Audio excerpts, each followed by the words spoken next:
For the vast majority of people, the main cause of homelessness is economic.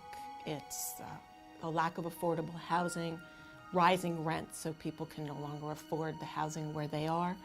It's also oftentimes an economic jolt to a family when somebody loses a job or there's a death or a divorce or perhaps domestic violence. But all of these things generally tend to be around the family's finances and the cost of their housing. For a smaller subset of people, though, it's really a function of mental illness or substance use or a combination of the two that makes them unable to really sustain permanent housing. And that tends to be the people that we see out on the streets.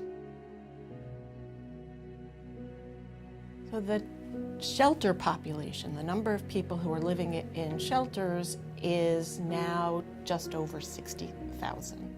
And that's probably about 24,000 children in that number.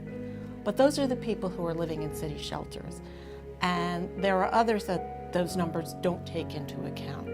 For example, the number of people who are living on the streets or in the parks or in the subways. And that number is estimated roughly at somewhere over 3,000. I think first and foremost, we need affordable housing. As I said, a lot of people, for them, the situation is economic. And so we just need to address the lack of affordable housing for so many people who are homeless in the city. The other thing I think we really need to focus on, and the city and nonprofits in the city are focused on this more now, which is prevention. Because sometimes, as I said, if the cause of homelessness is economic, if we can intervene and prevent the loss of housing in the first place, then that goes a long way to stemming the tide of homelessness in the city.